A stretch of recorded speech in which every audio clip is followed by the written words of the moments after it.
China's new Ethnic Unity Law, CCP, controls narrative of assimilation. This is the first in a three-part series examining China's new law on promoting ethnic unity and progress. Read Part 1 here. Commentary. Part 1 of this series examined the central danger in China's new law on promoting ethnic unity and progress. The Chinese Communist Party is not merely calling for harmony among ethnic groups. It is writing a state-directed identity project into national law. Part 2 focuses on vulnerable systems. The law points toward the institutions every authoritarian system eventually tries to control: schools, language, religion, culture, housing, employment, media, and public space. Beijing's intent is to shape a narrative that its use of control is for unity, development, and progress. Article 12 is the place to start. According to China law translates English rendering of the statute, the state must provide education that guides people of all ethnic groups to adopt the state's correct views on history, ethnicity, culture, and religion. That word, correct, is not filler. In democratic societies, history, culture, and religion are argued over by families, scholars, clergy, communities, journalists, and citizens. In Xi Jinping's China, the state claims the power to determine the right interpretation in advance. The state does not ask students to be broadly educated. It instructs them to absorb the CCP's approved views of nation, history, ethnicity, culture, and religion.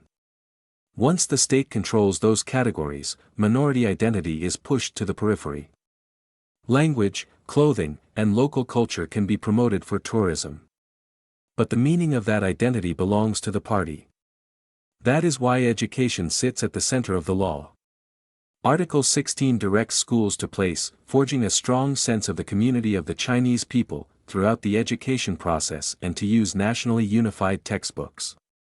Article 15 makes the national common language and script, Mandarin, the basic language of education and official use, while requiring Mandarin to appear prominently when used alongside minority languages. Reuters reported that the law prioritizes Mandarin in schools and official settings and requires it to be given prominence over minority languages where they appear together. Beijing will describe this as integration. Families living under it are more likely to experience it as a hierarchy. The law says minority languages are respected and protected, but the operational mandate points the other way. Mandarin becomes the language of schooling, government, employment, advancement, and official legitimacy. Minority languages may remain as heritage markers, but Mandarin carries power.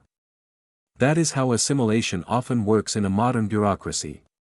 It does not have to begin with an outright ban. It can make a language less useful to the child, less visible in public life, less relevant to opportunities, and less central to education until parents begin to calculate that cultural survival comes at a cost. The Congressional Executive Commission on China warned that the draft law would intensify language and cultural assimilation by pushing Mandarin language instruction for minority children beginning in preschool and embedding ideological education that prescribes a single, correct understanding of history, ethnicity, culture, and religion as defined by the CCP. That warning was not speculative. It described a framework already visible in Tibet, Inner Mongolia, Xinjiang, and Hui Muslim communities. Tibet showcases how early the state is willing to begin. Human Rights Watch's 2026 report, Start with the Youngest Children, found that Chinese authorities are using preschool and kindergarten policies to integrate Tibetan children into Mandarin medium education and ideological instruction.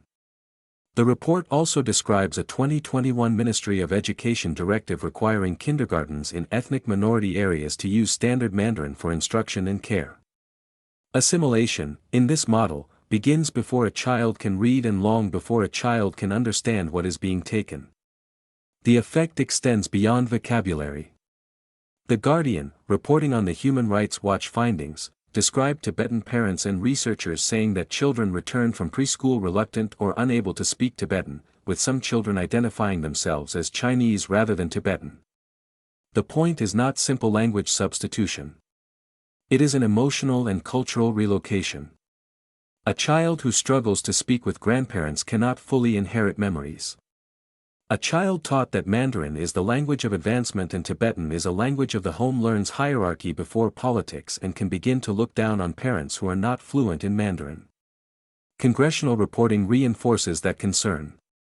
A Congressional Research Service report on human rights in China states that Beijing continues to replace Tibetan language instruction and textbooks with Chinese language materials and has reportedly placed nearly 1 million Tibetan children in state-run boarding schools that teach in Chinese and promote Han culture.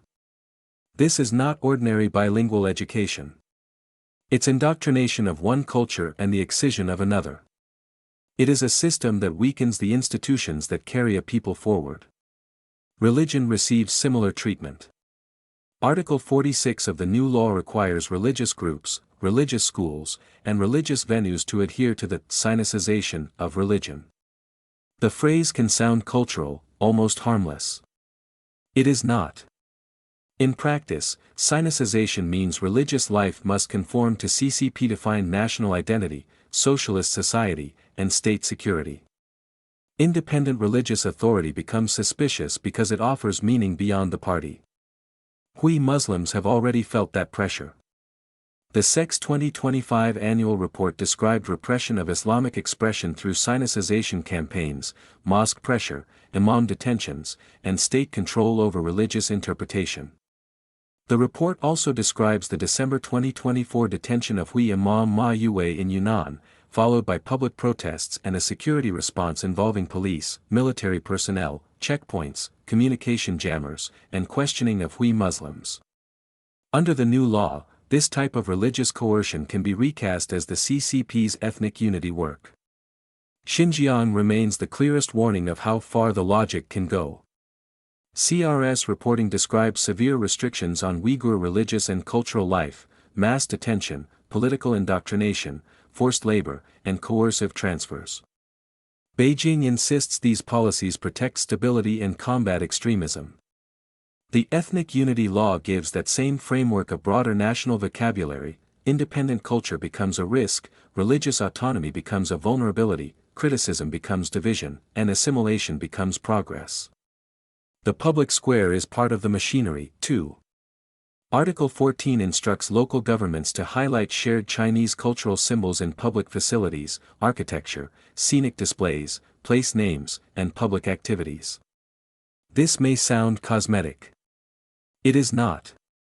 Public space teaches whose history is official, whose symbols are elevated, and whose identity gets to define the national story. That is why the law's language about a shared spiritual home should be treated with caution. A home is not shared when one authority decides what parts of a culture end up on the cutting room floor. While the CCP wants the world to see an integration law, the text points to an assimilation system. A state that can legally reorganize language, religion, memory, and childhood in the name of unity is revealing how it understands power. It is also showing how it may treat any population, at home or abroad, that refuses the identity Beijing assigns to it. Part 3 will examine that external danger. Article 63 extends the law's logic beyond China's borders, threatening legal responsibility for organizations and individuals outside the country who allegedly undermine ethnic unity or create ethnic division.